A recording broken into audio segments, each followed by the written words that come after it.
yeah, it is that time again. That's right. It's time for the horror barbecue with myself, the big bad devil daddy himself, yours truly, and of course, my undead brother, Mortimer Deadfellow, has come out of the crypt as we are going to be talking about some of the worst, let me say that again, worst franchise sequels of all time. We cordially invite you all to bring your worst and let us know some of them that you found particularly suck ass compared to the first one in some of these great horror franchises. This is the time to knock on some other crypts and headstones and wake your mama up, your sister, your auntie, your cousin, your brother. I don't give a fuck. Share this out anywhere and everywhere there is a horror lover. And tonight is a double shot Black Flame Entertainment evening. We'll be telling you what's coming up after the show, but before we get into all this horror business, we're going to take a quick commercial break to our brother over at, there we go, Poison Valley Scareware.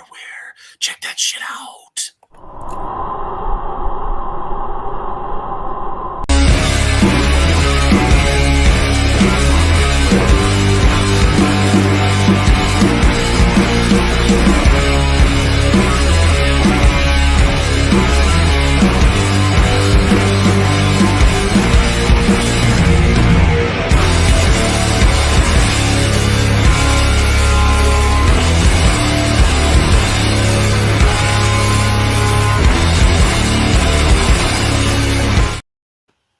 That's right. Get y'all's asses over to PoisonValleyScareware.com and check out what Big Dave has got cooking. All original art pieces, t-shirts, hoodies, hats, you name it, he does it.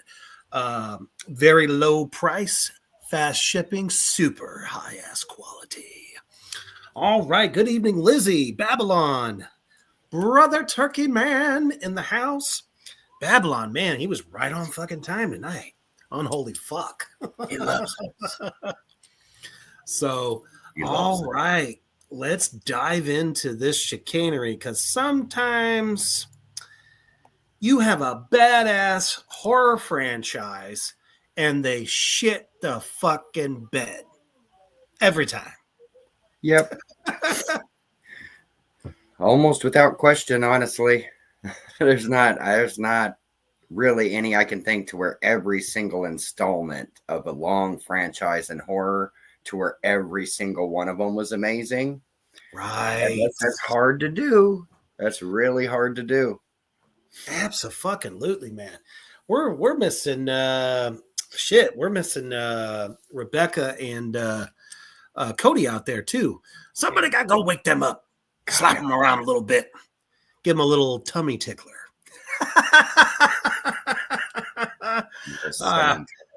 From the that's right. And I'm sure Kyler we just had a bunch more come in, so woo share this out anywhere and everywhere. So yeah, sometimes they just completely shit the bed. It does not hold up to its previous film. And yeah, let's dive into it because actually on tonight's list we got some that are kind of sort of duplicates, but not really, because some horror franchises have multiple shit sequels. Yeah. So which one you want to start us off with, brother? I got to go straight to the top from one of my favorite slashers of all time. I got to go with Jason Goes to Hell. Dun, dun, dun. I hated Jason Goes to Hell. Yes, where somehow Jason Voorhees becomes this ethereal being that pops out of hell, so to speak, after they supposedly killed him and hops from host to host to host. And eats hearts.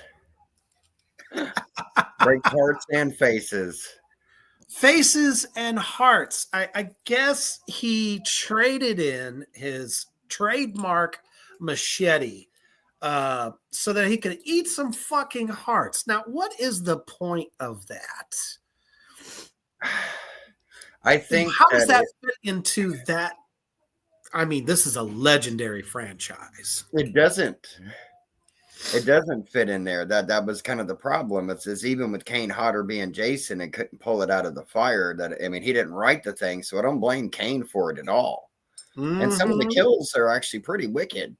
You know, they're pretty nasty. But Absolutely. it's also it like when the makeup isn't done right, it makes Jason look like a bobblehead. It really does. Yeah, it really does. You know, and yet again, that's not Kane's fault. It's design. You Well, know, and yeah, and that's also the other thing. I mean, we want to see Kane Hodder, yeah, I agree with that. And and I'm not you hating really Andy. I know don't you're not get either. yeah, I don't and hate you on anybody that's played Jason. They've no, none all of them. added their own flair, their own style to it. Kudos to every single one of them. My personal favorite is Kane Hodder. He's one of the reasons I got into doing creature suit work and killer work myself is because of him. Lizzie says, and you know he loves Jason Voorhees, so you know it's bad. Turkey Man here says, can't blame the actors when the writing is terrible. Absolutely. Yeah. You could have the best A-list, top of the crop actors. If it's a shit script, they can't even save it. Yep. And that's pretty much the thing with this one was it was like it's like a movie that even with the trailer told you it was going to jump the shark. Yep. Like right out of the gate. And it's like, okay, are you a Friday the 13th fan enough to see it? Because they've had some that weren't as grand, you know, but still they delivered on what they were supposed to deliver. This one, even though it has kills and has Jason Voorhees, it doesn't deliver on that. It's where you're laughing at it. And you're not laughing with it, you're laughing at it. Yeah, I mean, you could have had fucking, you know, Jason takes the sorority of Beta, Zimma, Gamma, whatever the fuck. You know what I'm saying? People would have dug that so much fucking better than this bullshit. You know, Jason goes to hey, college. What's up, Rebecca? For sure. College, you know, your boyfriend's here. And he's dead. I love that movie. Oh, so much of my Turkey Man breathing and body movements are inspired by great performers like Kane Hodder, who knows the art form so well. Absolutely. Yeah. Same way as I feel about Doug Jones and people like that just have the art of the creature suit. They make that suit come to life. Yes. But into it. If the film is lacking them. No, exactly. Yeah. You have a terrible sequel. And I mean, this one just took the fucking cake for me. Well, my other issue with this one is, and it's kind of hard to try to blame on this part, but they kind of ended up baiting fans. Yes. By having Freddy grab his mask at the end of it, and then they had to wait years and years and years before you ever got Freddy versus Jason. All that fucking red tape and shit. Yeah, exactly. Oh no, my guy's gonna win. No, Ash is gonna win. And you know, when they had him in there too, you know, it's like, oh man. And I heard that fucking story too. Yeah, totally. Hey, what's up? Coming soon podcast. All right. Definitely one of my biggest supporters here at the Underground. Good to see you. Oh yeah. We're talking about sequels that didn't cut the mustard in major franchises. So, yeah, I don't know. See, my other issue with that is you shouldn't have a normal person be able to go toe to toe right with Jason Voorhees. You had a world-class boxer in part 8, and look what happened to him. Right. Look at anybody that tried to physically match strength with Jason Voorhees gets. Oh, they lost every fucking time. It didn't matter how many times you hit the sumbitch or how big of a boxer you are. But unless you're a guy that looks like he's a mix, he's like Jerry Seinfeld's stunt guy. right? And he just lays into him, beats Jason's ass all over Crystal Lake. And it's like, dude, you ain't Tommy Jarvis. What the hell? It doesn't Nope. make no damn sense. Nope. But yeah, the sad story about the fact that Ash was supposed to be up in that film. They literally said when he came for the meeting, and I heard this on an interview that he gave about that because somebody asked him. Yeah. And he's like, so I'm just there to make them look good because they were basically going to kill Ash off. I'm like, and Bruce Campbell said, oh, you don't kill the king. Yeah. So I don't blame him for not doing No, that. I don't at all. I don't at all. Because his character's job is to put down things like that. And Freddy and Jason both reanimate from the dead. They both have been dead from the beginning. That's right. So it doesn't, really make sense. They always find a way to bring him back. Ash beating their ass one good time would be interesting. But Freddy'd have a better chance to get him than Jason. Exactly. Because that's not how we would ever want to see Ash go out. He's not going to get, pony boyed, exactly. We love Freddy and Jason, but you can't beat the king. Fuck that. No, not like that. Yeah, no. And then they're designed to fail. They're designed to fall so you get another sequel, and I also didn't like the way they kind of made Jason bitch out in Freddy versus Jason. Yeah. I didn't like Dustin says Freddy versus Jason had a lot of problems, but I wish it could have done well enough to have had other creative versus films. That's what the indies are for, my brother. We're the ones bringing the good versus this, the Evil 3 or, Bloodlines. All the great fan films that are being made right now. We're the ones waving the fucking torch for our beloved franchises. Yeah. Hey, Mark Erickson, what's up, brother? He says, I just watched The Witch and The Witch 2 Korean horror action films, and the sequel was just as good as the original. Wow. Well, that's good to know. Yeah. Because it's few and far fucking between. He said Alien versus Predator was pretty good in comparison to Freddy versus Jason. I agree. I agree with that too, actually. Yeah, I agree with that too. Because it's like my biggest problem, honestly, was Freddy versus Jason, minus it wasn't Kane hotter as Jason. Babylon says we need Jason versus aliens. If they badass as fuck. See, I don't know. I would watch that. I would love to see Jason Voorhees battling aliens. I would watch that. Dude, could you see him just going up, grabbing those sons of bitches by the throat and just whoosh? Well, yeah.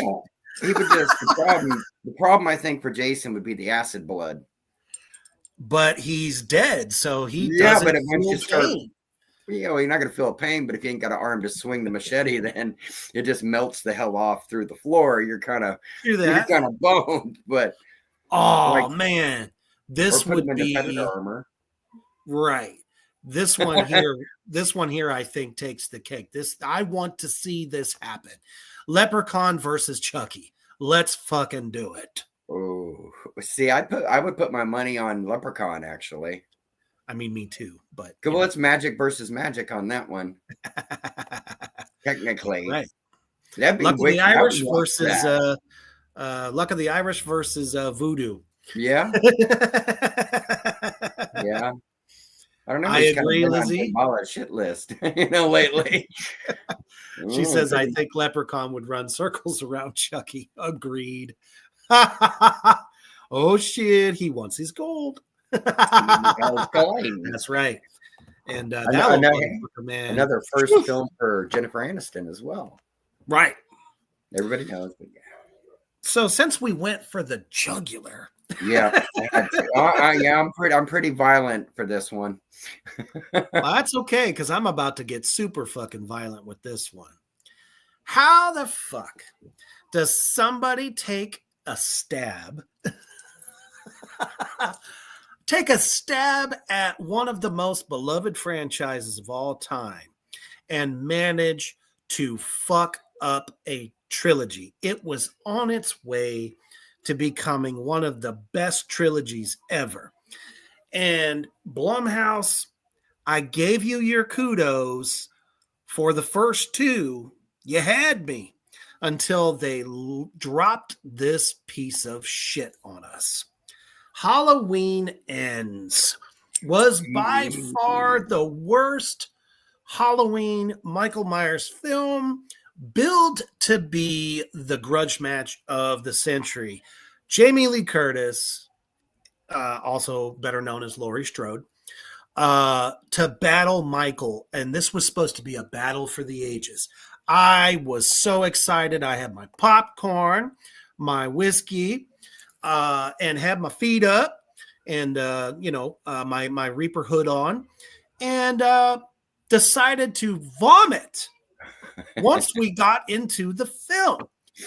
How the fuck does Michael retire after what he did at the end of Halloween Kills, where he takes out everyone that was beating him down, completely fucking destroyed those people, killed them all, and then for shits and giggles kills Jamie Lee Curtis's fucking daughter. I'm sitting here going, that was one of the sickest scenes I've ever seen. I loved it. It was the first time they kind of brought the supernatural in. Yeah, they brought Michael back. Yeah, I agree. Yeah, with the firefighters when he's coming out of the house. Yeah, that was Michael Myers. Yeah, straight up. You put him in front of a group of people. Oh, sir, we're gonna stop you, and you die. The kills were incredible. Yeah, but suddenly he retires to some under the highway sewer pipe. See, and this time he's hanging out in his evil essence in Bex Haddonfield, and then this little bitch boy takes over. It's when Halloween rips off Rob Zombie. Yeah, because think about it, they used to call Tyler Maines homeless Jason or homeless Michael Myers because the way that he looked, because right. the mask and everything. But in this case, you're right. Let's send him down into the sewer, as like this old beaten down, and granted he's old. I get that. But it don't matter. You've seen enough old guys that would take a dude in his 20s and just beat the shit, do whatever he wanted to. Right. You don't mess with somebody that knows their shit. They shot him. It's Michael Myers. Stabbed him a billion times. 6 times, Michael. Right. Exactly. And took a fucking baseball bat to. I mean, they fucked him up. Yeah. And then suddenly he comes back. He's totally fine and just murders all of them in a split second. Yeah, great that's Michael Myers. Exactly. That's Michael Myers at his core. And then to go, no, this is not Michael Myers. This is some beat up dude that lives under the street. Right. Somewhere. And then suddenly he's going to go around killing for no reason with this little protege who. Yeah. To me, see, he was one of the worst of the movie to me. Really, what was the protege? Yeah. It's like, it's not that you couldn't do one with Michael Myers if you did it right. You'd have to do it right. Michael works alone. But that's the other thing I was going to say. He doesn't work in tandem with people. Exactly. There's nobody supposed to be able to contain the evil and the darkness within him. He's the shape. Exactly. Exactly. Now, and for me, the epitome of evil. And Halloween Kills had brought that back. And mind you, brought that back, and then Halloween Ends takes it right away from you. Just totally takes away that momentum that they had built up. Oh, yeah, I 100% agree. It was like going to the movies and receiving a kick in the nuts, or the lady bit for your ticket price. That's what that I'm totally glad I didn't pay that ticket price. Yeah, nope. Fuck no. What do we got next for him, my brother? Well, I've got a vampiric dumpster fire called Lost Boys: The Tribe. Unholy fuck. Oh my gosh. A piece of shit. This is not just a piece of shit. This is somebody who ate a 5-day-old 5-layer burrito from Taco Bell and then had to shit themselves to death. And then somebody paid them to make it. Right. Yeah, pretty much. I mean, and that's the thing with that one. It's like I understand the problem for a lot of films that you're trying to recapture lightning in a bottle. Right. And you can't. You know, all the times they ask him, "Oh, did you know it was going to be a hit? Did you know it was going to be a cult?" No. Right. You were making a movie and hope somebody liked it. That's what they all say. They all have that in common. Okay. Or you had to be like, "Oh, I knew it was going to be a hit." Because sometimes some people get a vibe, but it's usually the creator. Okay. But with this, it was okay. What we're going to do is we're going to take a beloved franchise that should have been a franchise with the Lost Boys. Yeah, I don't know what the fuck they were smoking. Yeah, I don't know why that didn't go the way it should have. Putting up their nose at the time, since it was the 80s. Yeah, for a long, long time they did. And it took a minute for Lost Boys to really get the power that it's got as a film now. Mm-hmm. You know, and it's like, so they're like, oh, okay, let's do another one, try to bring it back, and we'll get Kiefer Sutherland's son. So if he's in it, it'll automatically be good. That doesn't guarantee that it's going to be a winner. No, and then taking ideas from Corey Feldman does not help you be a winner either. I mean, look at his music career. We'll say hello to the market. Oh, hey. Yeah, but that's my problem. I only like one scene in this film when a certain individual's head gets ripped off and kicked into a lake. The cocaine giveth and the cocaine taketh away. Babylon says hot Taco Bell ass gravy shipped in a manila envelope. Yes. I mean, didn't they learn their lesson when they did the reboot? The reboot was shit also. Yeah. This is a film that you cannot recreate. Yep. You know, and that's why that Crow film should have never been made. You can't fuck with perfection. I agree. So to try to put a sequel to this, a forced sequel, very forced. And the only reason, well, that the last scene of the film is the whole entire reason that anybody went to see it. And all that did was try to destroy the first film. Right. So it didn't, that's my issue there is it's like, why do that to destroy the film? That is the whole reason people showed up in the first place. Right. That makes no sense to me at all. Absolutely. Yep. Babylon, most deaf. Lightning strikes once for a reason. Now, if they would have turned around and did a sequel, because back in the 80s, they used to turn these motherfuckers out fast. Yeah. They could have done one the following year. Like when they released the first one, they could have already have had enough source material to continue the story with the cast they already fucking had. Yeah. And, you know, they just chose not to. It's stupid. So here we are a million years later, and it came out like shit. And then faded away. Just flittered away, you know? You hit the nail on the donkey, brother. Yeah, this one actually like physically hurt to watch. I think I got 5 minutes in and turned that sumbitch off. Oh yeah. No, it took me a couple. No, I was like, yeah. You can ask Lizzie. It took like 3 to 4 times before I would actually sit and watch it all the way through. Because I'm like, screw it, I'm going to get it over with. Just do it. Yeah. I mean, it was absolute fucking trash. Yeah, I would give more to Jason Goes to Hell than I would this one.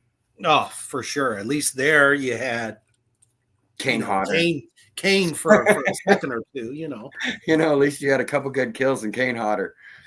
You know? Oh yeah, I mean it does make up for a lot of the no, it does. Yeah, script. Yeah, but I mean that's the thing too. Is it's like with this one, I get you're trying to create new vampires, new characters and stuff, but you literally made it look like they trying to dress up as the original cast when it's supposed to be a modern film. And I'm not saying people don't still dress like the Lost Boys. I'm sure they do from time to time, but. It's not. It was also the times, though. That's what I'm saying. It was considered badass at the time. Well, that's what I'm saying. A representation of the time films are much harder to try to duplicate to a modern audience because it's just Yep. not going to hit the same way.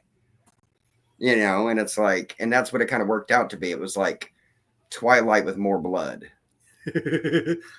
But they weren't sparkly. They didn't sparkle. I will give them that. They didn't sparkle, but they tried. Take your sparkles and stick them up your candy asses. I don't even put that fucking Twilight series into any vampire nothing. Fuck all that bullshit. That was terrible. Should have stayed a book.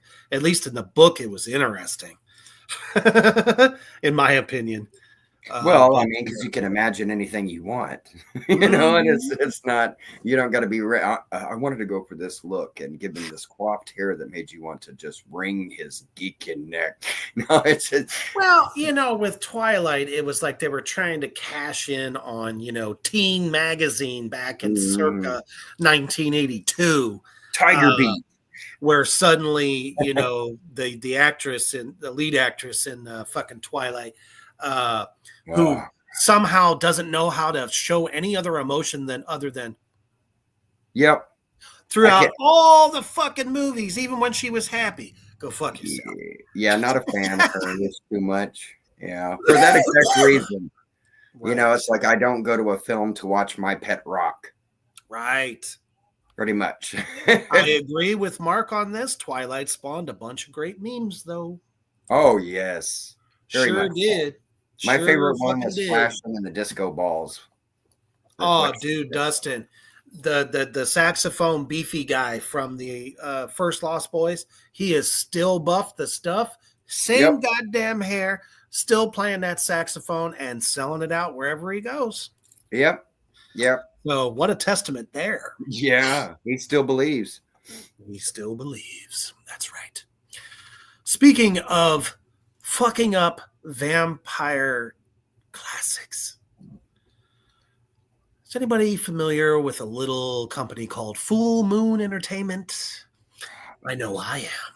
Oh, yeah. Well, they decided to continue the great story of Radu, the vampire. In a very interesting way, because they decide to give it how Radu came to be. Well, here's the problem with that. You don't wait 20 fucking years and the guy that plays Radu the vampire is now older than shit, doesn't even have the same hairstyle, and then you turn him into a priest. They dropped on us not too long ago this piece of shit right here. Subspecies Blood Rise. The tale of how Radu took over his father's kingdom. They couldn't have fucked this up worse than what was there on screen when I watched it. And it was one of those where I was like, I can't look. No. I just couldn't believe what I was seeing. Yeah, you were seeing a beloved franchise that was an indie franchise to begin with. Yeah, it was a vampire series that didn't play around, though. It had they weren't romantic. Radu was a fucking cruel son of a bitch. Exactly. And had the claw, he had the look and everything, but I agree with you completely. It's like if you're going to do a prequel, if you do not have the money to take somebody that has played this character since the 80s, and de-age them, cast somebody else that looks like them when they were younger. And the crazy part is that they blamed it on the pandemic, that they weren't able to film it during that time. Because, that the romance part of Subspecies is the fact that they shoot on location, over in Budapest. Well, I mean, I get the look. It's iconic to the series. I get that too, but it's like that wouldn't have saved it, yes or no? Because it's like you could put the character Radu anywhere and he can make it work. But when you wait that long to do a prequel and he's a lot older than the character was, and you can tell just by his appearance, because makeup's only going to do so much. That's right. It's not on him. It's just they didn't give him the chance to do it before he got older. Yeah, I mean, I don't understand why they didn't have this idea after the awesome, luscious film Subspecies 4. Oh well, yeah. See, I was gonna Oh say, my goodness. I mean, it was like every sequel just kicked yeah. more and more and more and more ass. I mean, it was a thing of beauty, a thing of art.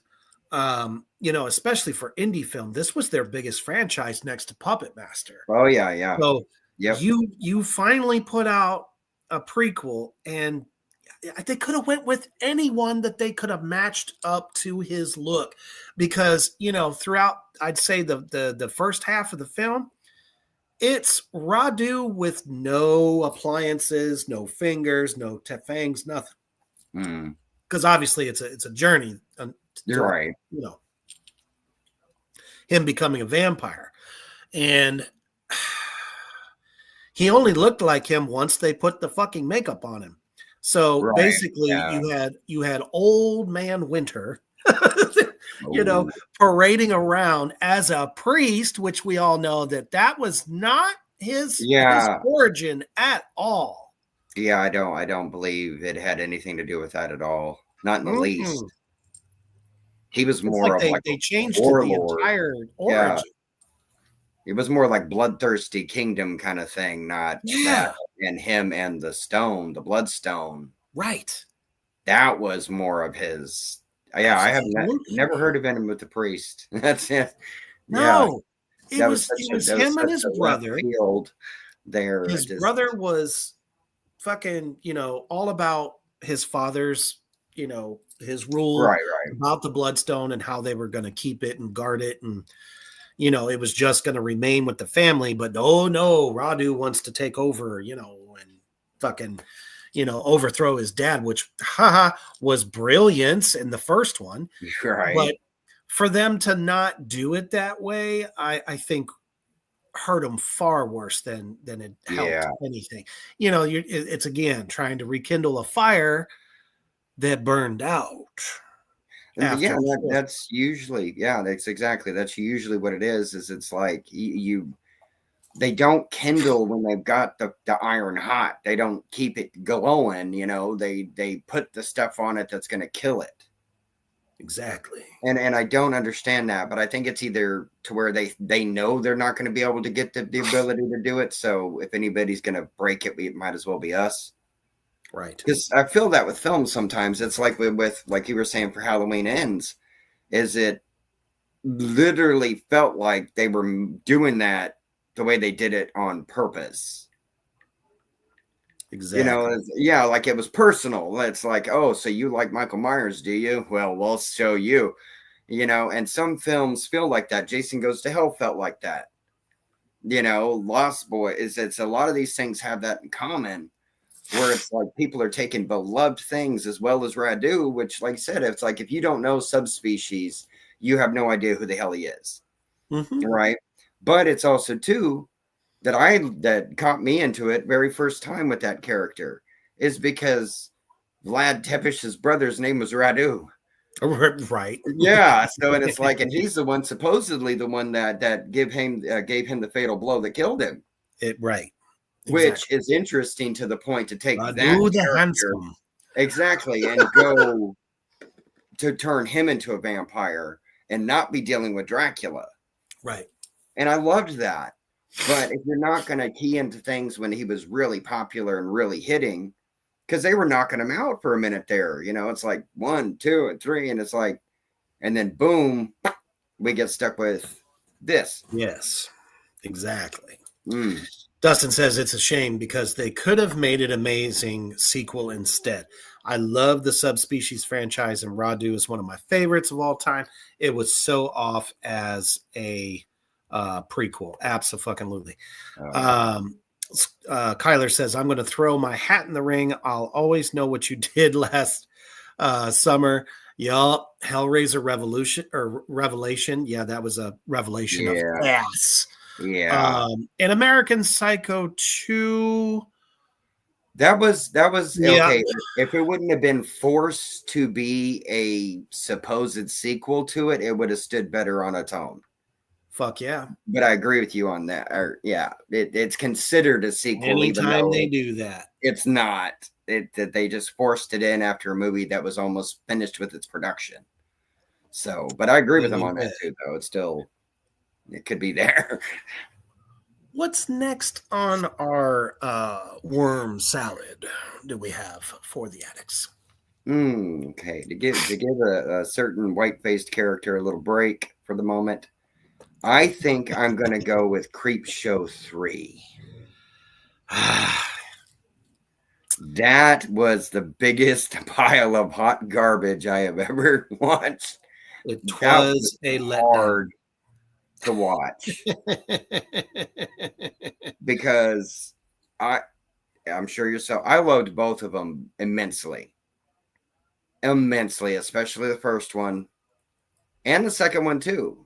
But it's like when you get rid of not having George Romero or Stephen King involved in any way, shape, or form, or the EC Comics feel and vibe to it, you lost me. You know, when it's a one subject title, usually, and it's the person that's in the story. Oh, there's a story named Alice because her name is Alice. And stuff. I didn't like that. It's like there was no forethinking in any of them. None of the this one hurt. Again, how are you going to shit on a legacy? And again, I think they were trying to reclaim its glory. And I think if this sequel would have came out after the second, and maybe they had a little bit more original ideas in there creatively, Yeah. I think it could have been better. But again, you let too much fucking time pass. See, I think the show did better in recapturing it. Oh, Yeah. absolutely. The TV show is a hit. Well, that's what I'm saying because it's If you like, haven't seen it, folks, go to Shudder. yeah, definitely. Because you should ignore that the Creep Show 3 ever happened and just watch the TV series if you want more Creep Show. It's like people that have one night stands, you know, and they look back on it and they're like, why the fuck did we do that? Yeah, exactly. Yeah, it's the one you don't want to tell all your friends about. That's what this would be. It would be the movie you wouldn't want to tell other actors that you were in. Nope, and I'm sure they don't. I wouldn't. I wouldn't say, yeah, no. Creep Show 3, what? No, I know. Never happened. What are you Nope. talking about? What? Nope. Never happened. What do you mean? Nah, we didn't do that. And that's the thing that gets me too, because I mean that's what makes these so hard, because it always is beloved franchises.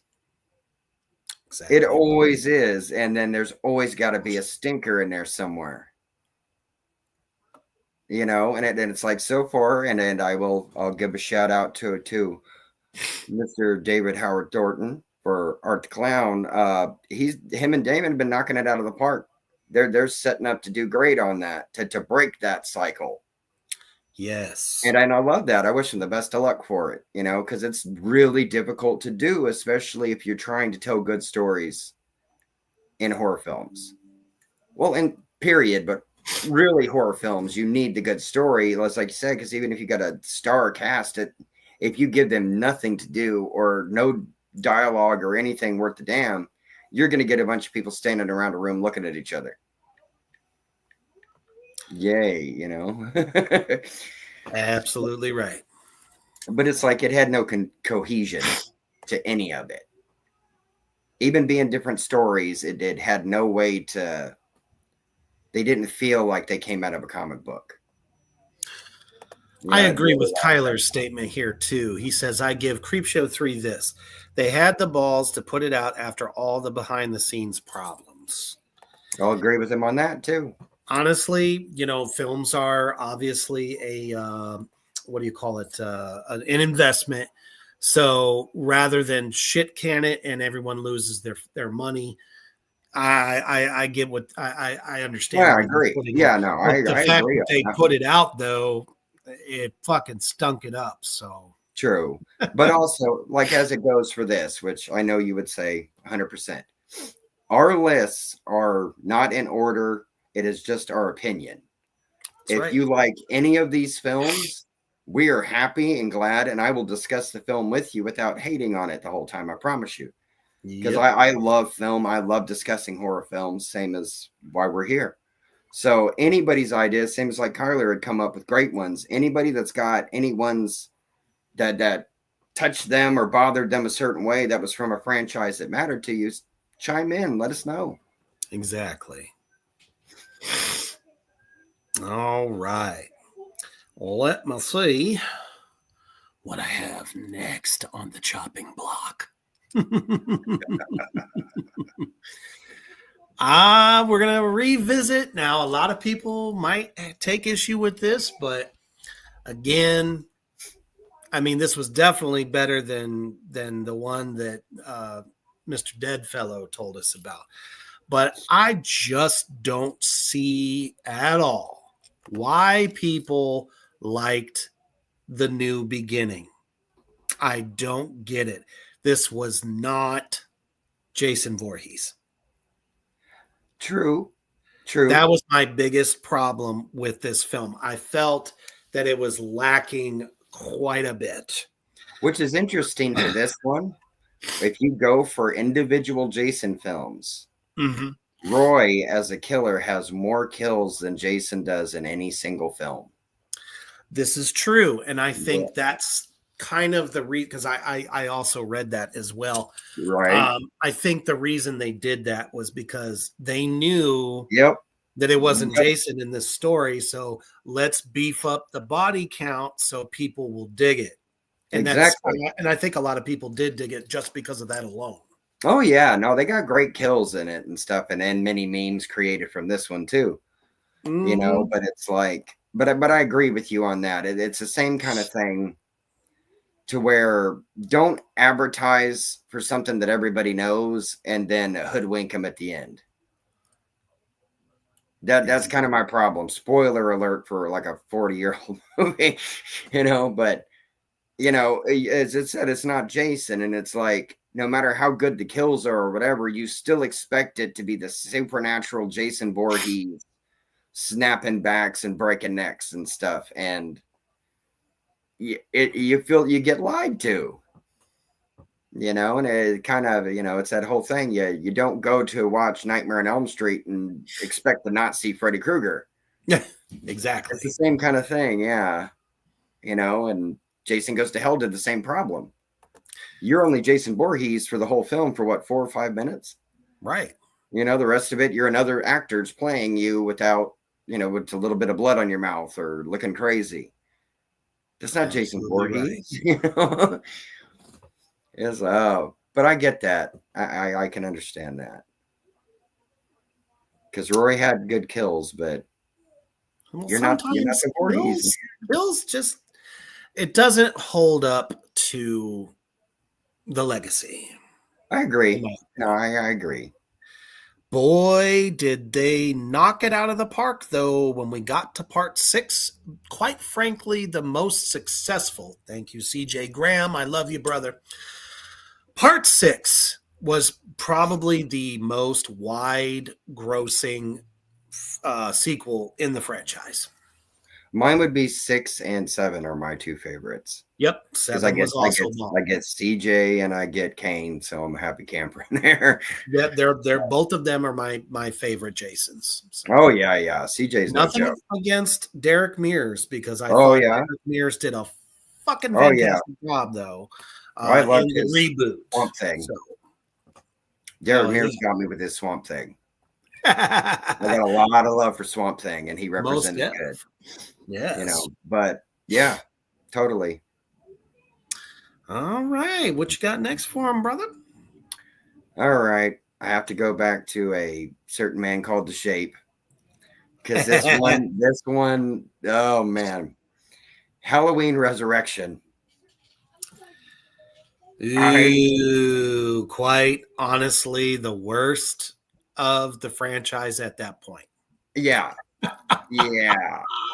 Also, to me, my most hated mask design for Michael Myers. It was sloppy. It looks like Too they much of went his to eyes were a showing. local, yeah, they looks like they went to the local Yep. pick and pay and got themselves, for those of you that don't know what the pick and pay was, I grew up in that time. Uh but your local, convenience store to get a version of Michael Myers mask. It looked horrible. It looked fake. It didn't look, the hair was wrong. Um Not to mention they literally threw Jamie Lee Curtis in there just to fucking sell it at that point. Yep. Yep. Nothing And then, against Busta Rhymes. I thought, his oh, his role was good. he beat the shit out of Michael Myers in his own house. Well, I mean, You know what I mean? Come on, Michael man. needed his ass kicked in that film No, because he it was did. so terrible. He did, but they you need Loomis.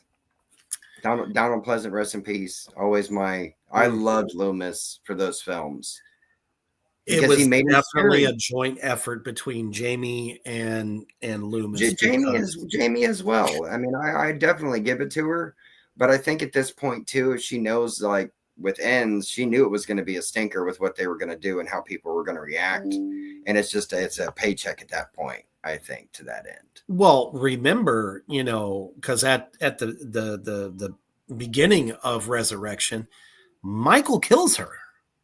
Yeah, yeah, Now she's back. right. And they're not related anymore, and Nope, he was he's just a not psycho. he's not in the cult of Thorn anymore. And there's no man in black walking around helping him out. It's like that's the I thought that problem. was a far reach also. Well, Halloween, that's the problem with Halloween is it's a franchise that's been retconned and changed its canon so many times Yes, that nobody knows what the true of it is unless you for sure ask John Carpenter when you're not paying him to feel differently. absolutely. Because it was two people that created it and it wasn't supposed to go more than one film. Right. So he was never going to be an evolving character. So Well, him, I still feel like they did a decent enough job, well, no, they continuing were, the they were legacy. at first, exactly, and then, oh no, that's not going to work anymore. We can't do that. Oh, he's a crazy guy that wants to murder his whole bloodline. Right. Now it's a cult that's been protecting him his whole life. There's some dude that just can blow out whole entire city, side of a police station to walk you right out of there. Like you wouldn't, you killed half of Haddonfield. You wouldn't be under lock and key, or they just shoot you in the head before you get back to the station because you're a Oh mass yeah. that has been keep coming back and keep coming back. I think they would have put him down personally, and it's Absolutely. like, and this movie, I really thought I got so mad at this film because I really thought it was the end of Halloween franchise, period. And for a while it was. I thought this was going to be the last nail because it was just so bad. And it should have been. It should have been to a degree, yeah. But it would have been. It's kind of hard, yeah. It's kind of hard to decide which way is the better way for it to end on between both of the ones that we've selected for Halloween because they're both shit. They're both really bad ones to end on. Absolutely. Yeah. I'm about to attack another franchise that is beloved. And people will always have that argument with me, and I understand why. But at the end of the day, um, this particular sequel just didn't have it for me.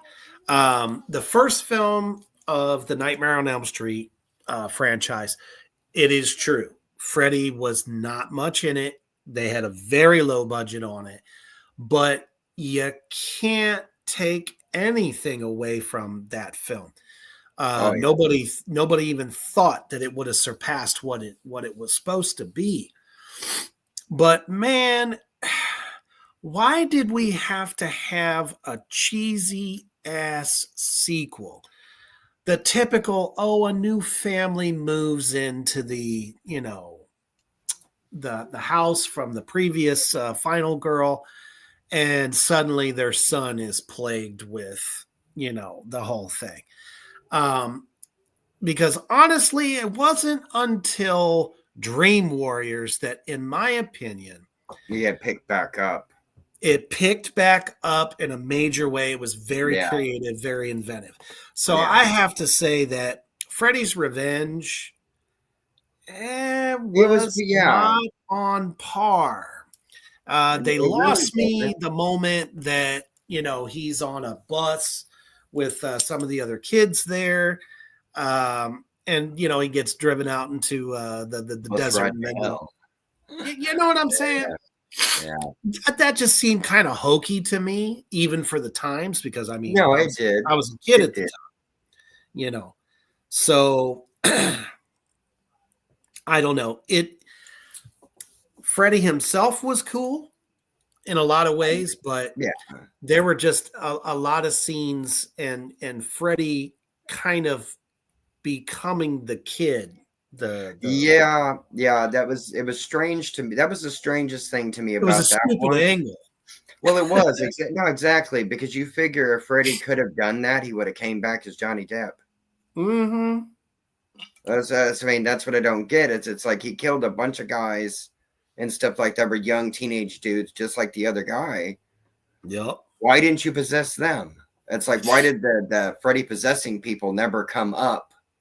Not in the And first one. exactly that I don't. Yeah, I'm He with you on that. framed the boyfriend. It wasn't the actual boyfriend that did it. He had to sit there and witness it. Yeah, no, it's exactly, and it's like it didn't make any sense to just kind of shoehorn it in there out of nowhere because it didn't fit his lore at all Nope. to the character, and to me that was when they started trying to make Freddy not scary anymore. Right. To me, because in the first one I thought they did really well with him. He was a scary character because you couldn't figure him out. It was a mysterious guy, the claws and burned skin that chases you as soon as you fall asleep, and it'll kill you for real, and that's what made him scary, because no matter where you went, at some point you're gonna have to sleep. Babylon, I think that was the only cool part of the whole film. He says the part with the big tongue and the cleavage. Yeah. But did you know that Freddy Krueger could be defeated by the power of love? Oh, come on, man. You know what I mean? That's what I'm saying. It's like this one changed so many things, but not for the better. Absolutely. That was the problem with this one, yeah. Yes, sir. Oh, yeah. He's Mark says, I remember seeing the Dream Warriors trailer at the Seabreeze Drive-In in Cape Town. Yep. Absolutely. Oh, yeah. No, that one blew up. Dream Warriors blew up. Oh, dude. It was the best. The best. But it's like, exactly though. But I agree with you saying it. It's like the vibe changed on that one, but it was more of the writing for me than anything. It just didn't make sense. It's like you went a weird angle for no reason. And then it never came back up with Freddy ever again that he could possess people like that. Mm-mm. And let me take that back. Jason versus Freddy, where he turned into the caterpillar from Alice in Wonderland and jumped down the guy's throat. Yeah, well, that kind of made sense, though. Well, he at least physically, they showed him, all tequila worm, all poltergeist style there. Exactly. Which that's what it had merit to. Yeah, but this kind of just, where the hell did that when he was puppeteering the one kid. Oh, I love. Yeah, and the whole point was not to kill other people; it was to kill them. Yeah. So making this kid the scapegoat just didn't fly. Yeah. What is your last one? Well, my last one, I'm gonna get a little Texas hate.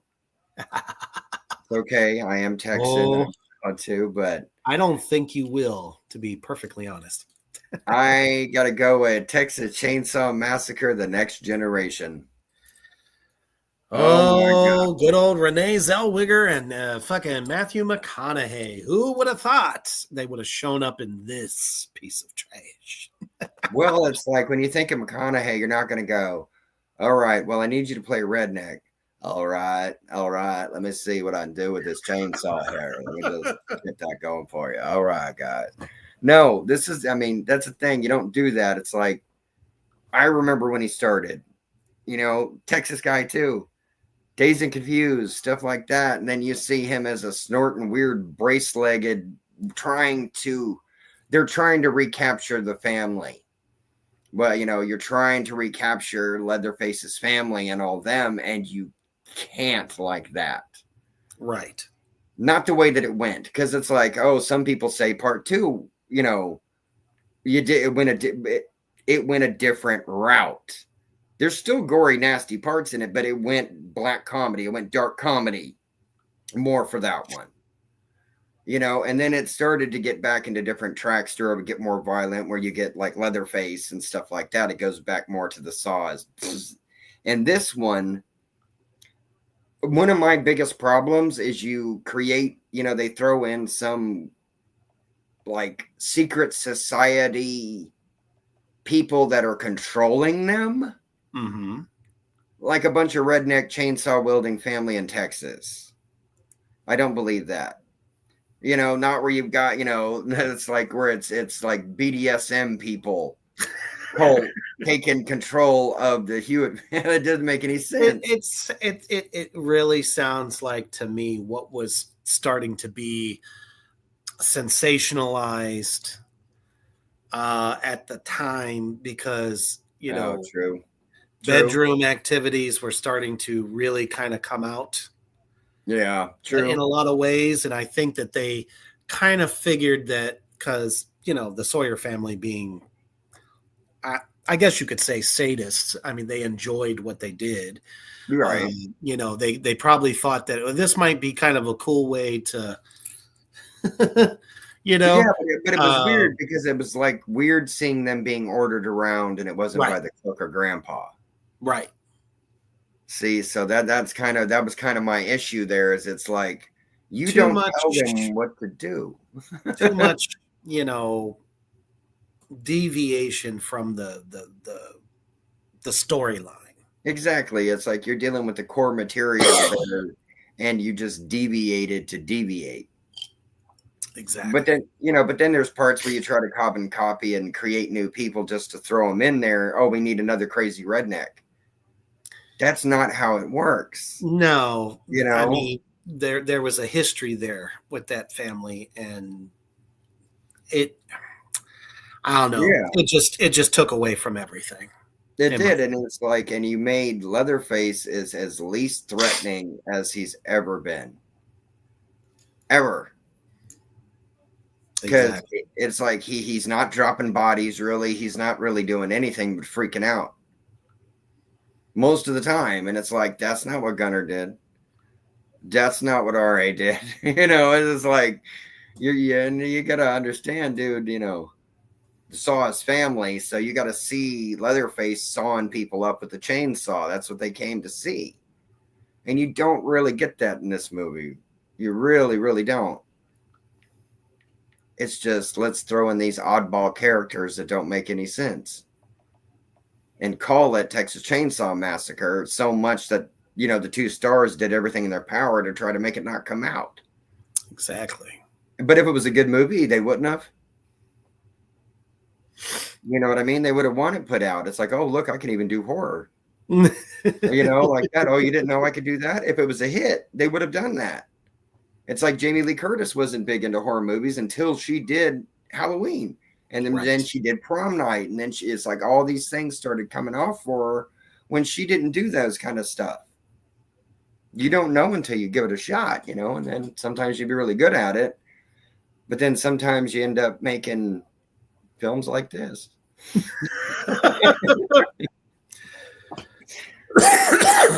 So we've come to the end. That is our synopsis of some of the worst sequels to some of the most beloved franchises of all time.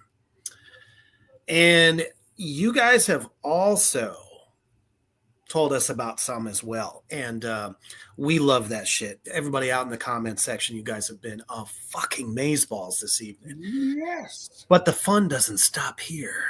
Oh no. Join us in about 10 minutes, I would say, as myself and the Defiler bring you the review of Wardruna's latest album, Journa, if I'm saying that correctly. So thank you all so much for joining us tonight, and everybody out there for sharing this out and, letting us entertain you at the start of your weekend. Also, don't forget, the goddamn program returns tomorrow night. If you are ready to sin, if you are ready to get down and let it all hang out, no holds barred, censorship, join us for an awesome evening tomorrow night, as we're going to be going through some of the most fucked up shit and talking about some fucked up shit. And I don't know, have a good time. We're going to make your asses laugh. You're going to love it. And we look forward to seeing you. So as you're going through your DVD collection, or maybe you're flipping through any number of apps, and you come across a sequel that you haven't seen to something magnificent as far as a franchise goes, if you end up throwing up and, to the TV, just remember, stay heavy.